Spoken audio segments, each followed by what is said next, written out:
Oi gente, tudo bem? Mais um vídeo pra gente conversar sobre livros então. E hoje eu vou falar sobre um livro que fala sobre a história da criminologia. Eu amo saber mais sobre crimes, sobre serial killers, sobre investigação. É algo que me atrai pra caramba, eu gosto muito. E o livro que eu vou falar hoje, ele fala um pouquinho sobre isso. Ele vai contar pra gente um pouco sobre a criminologia moderna, como isso surgiu.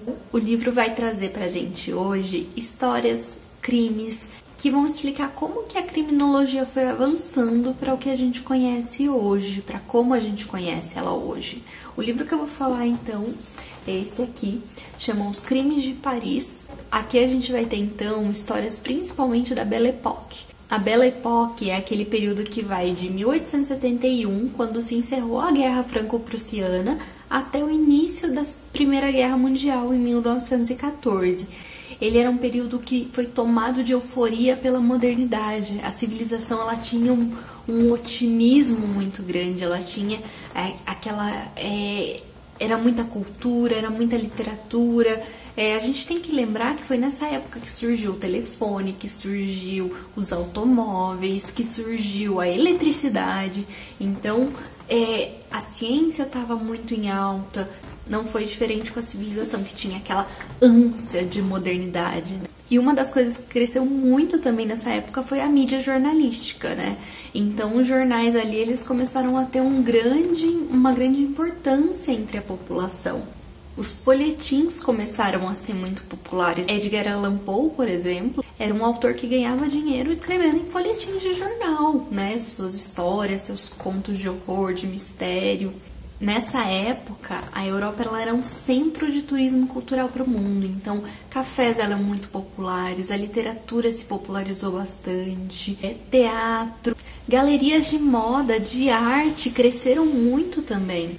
O nosso foco aqui no livro vai ser principalmente a cidade de Paris. Existia, principalmente ali na Europa, uma grande fascinação por crimes, né? As pessoas, elas gostavam de ler sobre os crimes nos jornais, elas gostavam de se reunir na praça para assistir as pessoas serem decapitadas na guilhotina. Os condenados à pena de morte, eles eram decapitados em praça pública e as pessoas se reuniam para assistir aquilo. Era um negócio assim absurdo, a fascinação que eles tinham pelo obscuro. E como eu falei pra vocês, os jornais eles cresceram muito nessa época. Eles viram que crimes davam muita audiência, né? Então eles começaram a detalhar muitos crimes que ocorriam ali em Paris e no entorno. Uma das histórias que a gente vai conhecer aqui é do Vidocq, que inclusive inspirou o Edgar Allan Poe a escrever seus contos. Jean-François Vidocq era um criminoso e ele foi preso algumas vezes, inclusive, por roubo, falsidade. Ele era muito conhecido ali no mundo da marginalidade, as pessoas respeitavam bastante ele, os criminosos, né, respeitavam bastante ele. E aí um dia ele vai preso, ele foge da prisão e para tentar conseguir a sua liberdade, ele entra em contato com um detetive da polícia e fala para ele que ele pode ser ali um informante, ajudar ele a prender os outros criminosos, a dar informação, porque as pessoas confiavam muito nele, né? E ele começa a trabalhar ali como informante da polícia. Só que o Vidocq foi crescendo muito ali naquele momento, então ele foi tendo um sucesso muito grande, né? Inclusive ele dizia que ele tinha essa facilidade para conseguir prender os bandidos simplesmente porque só um verdadeiro bandido, um verdadeiro criminoso conseguia reconhecer outros. Até que ele cria uma equipe que vai ser só de ex-detentos, de ex-criminosos, para poder ajudar a polícia. Essa equipe vai se chamar Brigada de Sûreté. Essa Brigada de Sûreté vai ser o que mais pra frente vai ser chamado de Segurança Nacional. Vidocq ele foi então se destacando ali no meio da polícia porque ele tinha alguns métodos um pouco diferentes do que a polícia estava acostumada a utilizar. Inclusive, foi ele que criou a análise de pegadas em cenas de crime. E sem contar que ele tinha uma memória surpreendente, então ele conseguia reconhecer ex-criminosos só de olhar, ele já mesmo que o cara tivesse disfarçado, ele já conseguia reconhecer o cara. Então isso fez muita diferença. Só que isso não durou muito tempo, né? Um certo delegado de polícia começou a achar que não era justo que homens criminosos trabalhassem ali no meio da polícia. Então ele tirou todo mundo de lá e aí ele começou a trabalhar como detetive particular, né? Então, além de tudo, o Vidocq foi o primeiro cara a criar uma agência de detetive particular. Então ele analisava alguns crimes sem precisar passar por toda a burocracia da polícia. E aí também começou a surgir pedidos para ele investigar adultérios. O Vidocq, ele foi extremamente importante para a literatura. Ele inspirou Balzac, Victor Hugo, grandes autores. Edgar Allan Poe se inspirou nele para criar o Detetive Dupin. Ele foi extremamente importante para a polícia francesa. E aí, pra gente falar um pouquinho mais sobre a polícia francesa, a gente vai conversar sobre um outro personagem que aparece aqui no livro, que é o Alphonse Bertillon. Bertillon, ele era filho e irmão de estatísticos matemáticos. Então o pai dele trabalhava com estatística e o irmão dele também. O Bertillon era meio que ali a ovelha negra da família, ele não se dava bem em emprego, ele não se dava bem em nada. O pai dele conseguiu para ele um emprego na polícia francesa, era meio que um emprego de favor. Como ele conhecia algumas pessoas lá, ele pediu um favor para colocar o filho dele para trabalhar lá, para dar um emprego pro filho. E aí colocaram ele para trabalhar nos arquivos da polícia. E aí como que funcionava na época? Os criminosos, eles tinham uma ficha onde tinha catalogado algumas pequenas descrições deles. E a fotografia tinha surgido há pouco tempo, então eles estavam ali atualizando as fichas com as fotografias dos presos.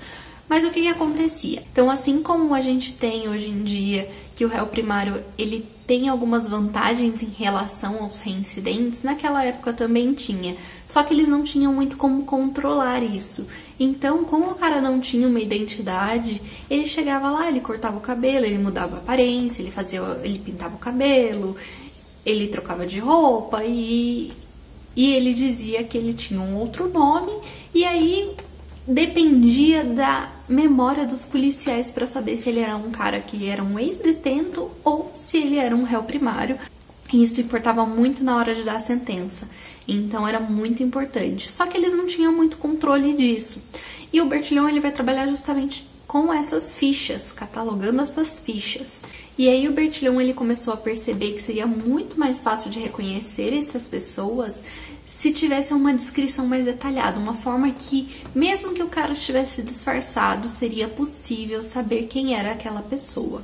E aí ele criou a bertillonagem. A partir de uma certa idade, algumas partes do corpo das pessoas adultas, elas tendem a não mudar de tamanho.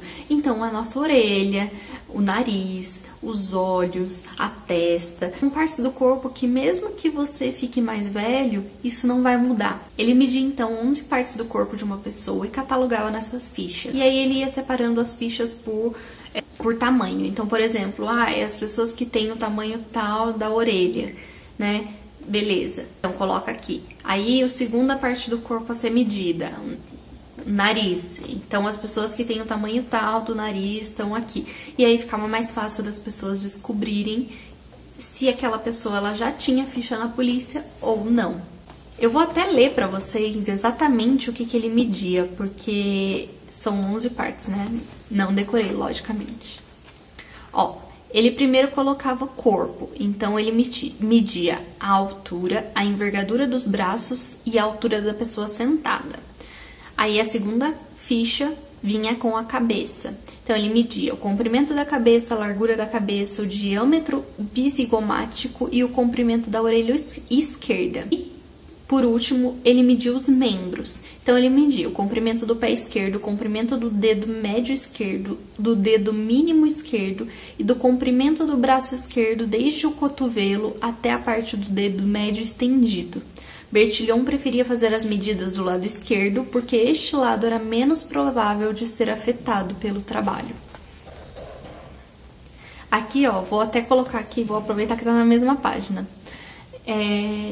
Bertillon calculou que a chance de todos os 11 pontos serem idênticos em dois indivíduos era de 268.433.456 para 1. Então, assim, era basicamente quase impossível, né?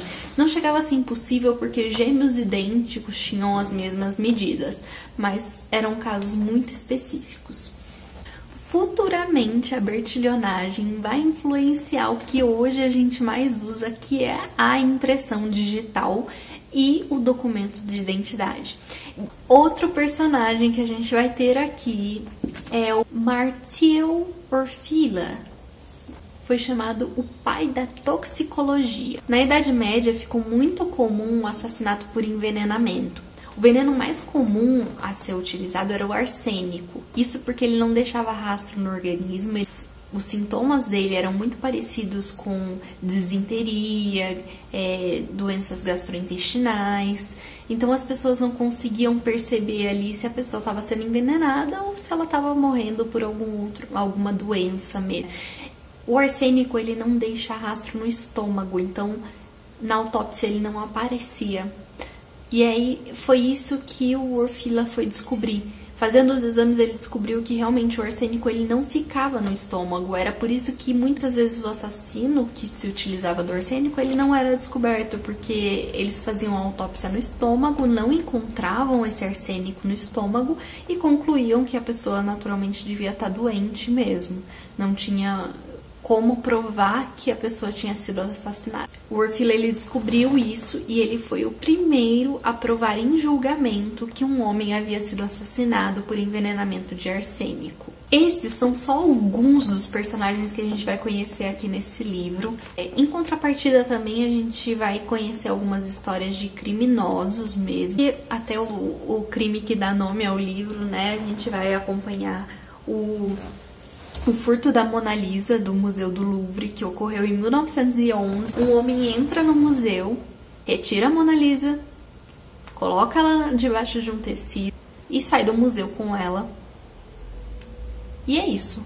A Mona Lisa ficou sequestrada, eu diria assim, por 2 anos, até que ela é encontrada na Itália, quando um homem tenta vendê-la para um crítico de arte, e aí ela é devolvida para o Louvre. A Mona Lisa ela já era extremamente famosa, né, por seu olhar, porque Da Vinci já era um grande pintor, só que ela foi se popularizar e se tornar o quadro mais famoso do mundo porque ela foi furtada do Museu do Louvre. As pessoas começaram a ir para o museu. Nesse período que a Mona Lisa não estava no museu, que ela já tinha sido levada, ficava um espaço vazio ali onde ficava a Mona Lisa. E as pessoas iam só para ver este espaço vazio onde a Mona Lisa ficava. Esse aqui é um livro abarrotado de referência. Tem muita informação sobre crimes, sobre a história da criminologia, sobre a polícia francesa. Ele tem várias ilustrações. Então aqui, ó, a gente tem o método de bertillonagem que o Bertillon fez, então os tipos de orelha, aqui tem os tipos de nariz, os tipos de olhos. Os julgamentos eles eram todos reportados nos jornais, assim como os crimes, né? Nem vou mostrar muito que essa foto aqui é um homem morto. Então ele tem diversas imagens, diversas referências à literatura, à história. É muito incrível. E se você gosta de crime, se você gosta de ler sobre isso, sobre a história da criminologia, recomendo muito que você procure ler esse livro. Eu descobri esse livro totalmente por acaso, eu nunca tinha escutado falar dele. Eu encontrei ele numa feira de livro. Eu não lembro nem quando eu comprei, porque faz bastante tempo, mas eu lembro que eu paguei bem baratinho e vale muito a pena. Eu ainda vou trazer muito livro aqui que é referência deste aqui, então muitos casos que eu quis me aprofundar mais. Eu espero muito que vocês tenham gostado. Beijo e até mais!